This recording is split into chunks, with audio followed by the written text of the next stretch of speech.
Greetings, all you pirates and samurai out there.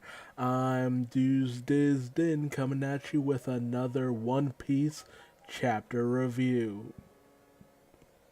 This time it's chapter 941, titled The Talk of Ebisu Town, where we have a Shonen Jump cover page featuring all of our main shonen heroes, and Luffy dead center in a very cool little adventurer's outfit, which I would love to actually see him in one day, but I know we never truly will. Not to mention that color cover spread. That is so nice. I love the expressions, especially Nami and Chopper, and just all of them. The big giant smiles that they have on their faces. And Robin with that sign being held up with one of her Hannah hands that says good place. They're all hitchhiking. Robin wants to go to a good place. Brook in his soul form has, the words panty heaven on his hand. Sanji's holding up a sign that says with you to anywhere. So it must be a woman he's talking about. It's just like men need not apply, obviously. Nami's for a spa resort with it written on her thigh. Naturally, Chopper wants to go to the Cotton Candy Kingdom. And it's a cute cover. Honestly, just one of the most charming out there. Now, in the actual chapter proper, we have Fukuroku talking to Lord Orochi, about the fact that, we've captured the Midnight Boy, or the Ox Tree Boy, or whatever they call him. I've seen so many different translations of how this guy is called that I'm not even sure what to call him anymore. Basically, the Robin Hood character of Wano has somehow, someway, been captured in the forest of Kuri. Although originally Orochi is not too concerned, as he's still mourning over the death of Komurosaki. Fukuroku, however, says that Kyoshiro did what he needed to do because ultimately Komurosaki went against the shogun, and that is a punishable offense, no matter what. This is a way to keep Orochi's honor intact. So, on that note, he's not wrong to have such an affront when you're trying to maintain this, vestige of, a very hard-pressed, stern, ruthless, ruler. Having some woman come up to you and slap you in the face and just disrespect you like that, you can't be doing that, especially if you're big boss villain and all that. But Orochi is immediately taken off guard once Fukuroku reveals who this, Midnight Tree Boy ultimately is. And he immediately declares that they need to execute him and have footage broadcast throughout the country. Kyoshiro immediately agrees, and you can still see there's that tension with Orochi, like he wants to kill Kyoshiro, but he knows that ultimately Kyoshiro is too loyal and too valuable to kill off. At least that's my belief, as he doesn't really do anything when Kyoshiro shows up. But Kyoshiro says that all the light grams, I guess these projection Mushis in the Wano country have already been set up for the funeral. So basically they just need to advertise it on top of Komurasaki's funeral procession. And he states that with both the Midnight Boy and Komurasaki dying together, it'll, show his power. It will, usher in a new era for the most part. Meanwhile, at Udon Prison, we see that Queen has finally heard the news from Kaido about the death of Komurasaki, and he is bawling. He is just completely broken about this. However, this moment is kind of ended when he realizes that Luffy and Old Man Hio, who are still in the Sumo Inferno, have actually somehow gotten really fat overnight. And I love how, even Rizo, it's just like, man, we probably shouldn't. We told you not to overeat because they definitely would have noticed, and they definitely do notice. And we even hear some guards talk about the fact that apparently all of Queen's Oshiruku has vanished overnight. So it's immediately setting up Big Mom to go on a rampage right there and then. But all of this is interrupted by the projection of the execution of the Ox Tree Boy. Meanwhile, we end up finding out that Shutenmaru's hideout on Head Mountain in Curry has been set ablaze by Hold'em as revenge for Shutenmaru apparently coming in and stealing all of their food and weapons, which we ultimately know is the work of Inuarashi, Kinemon, and the rest of the Minks as a way of pushing Shutenmaru to joining them in their efforts to take down Kaido and Orochi. Some very severe tactics on top of that. Like, this could backfire hard if Shutenmaru finds out about all of this. Meanwhile, we come to find out that Brook has actually been staying out in Ringo's northern graveyard because, haunting spirit and all that good stuff. And he actually has been staying in the house that we find out that Zoro, Komurosaki, or Hiyori, and Toko have been taking up residence. And I love this moment where Brook finds Zoro covered with Hiyori and Toko all on top of him. And I love the fact that instead of having his eyes pop out, Brook's just the blackness of his darkened sockets just pop out of his eyes. Like, that is some creativity. Although he somehow grew a tongue on top of that. And naturally, once the girls wake up, they freak out because of Brook, but I guess Zoro kind of explains things and calms everyone down. And, once they find out that what Brook has been doing, Hiyori's just like, oh, that's why there have been so many offerings at the well. Because Brook has been going around pretending to be this hungry, haunting ghost, saying, I'm going to curse you and all that. So everyone kind of gets acquainted, and, Brook naturally is just like, man, laying down with such a beautiful woman, I'm so jealous. And Zoro just brushes this off. But then Hiyori presses the issue in a way that I'm just like, I don't know if you should be wording it like that. And where she's just like, well, but sleeping next to most men, next to me, make most men quite happy. Did it make you happy? And I'm just like, lady, no, stop that, please.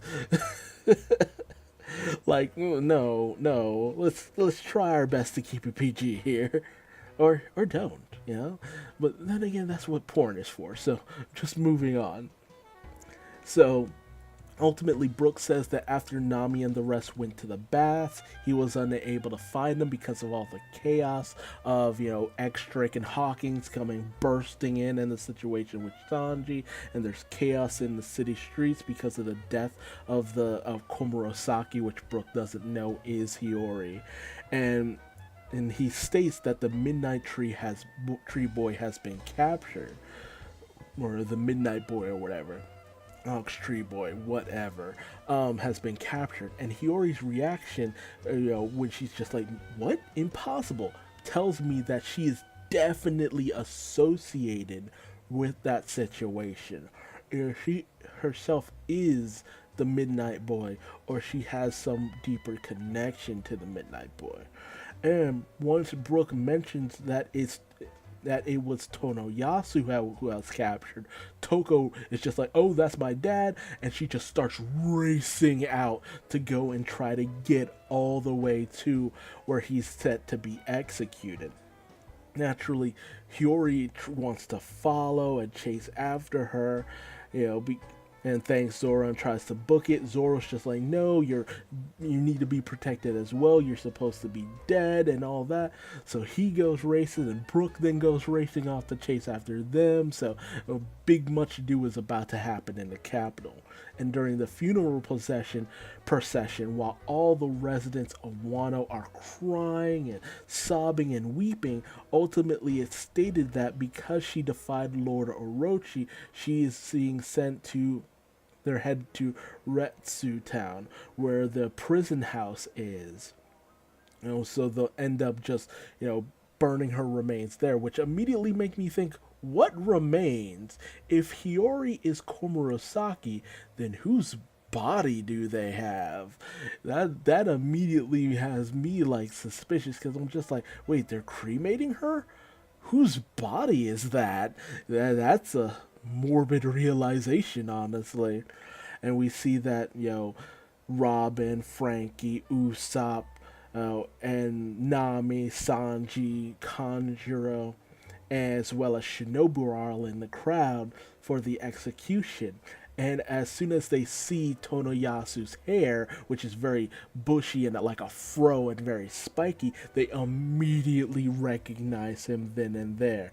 And they state that he changed so much. But apparently, Tonoyasu is in truth Lord Yasue, who was a daimyo of Wano and served the Kozuki clan with Lord Odin. So Tonoyasu is in truth a very prominent character in the world of Wano, known as the daimyo of Hakumai, Yasu the Hedgehog, who was actually very strict back in his younger years.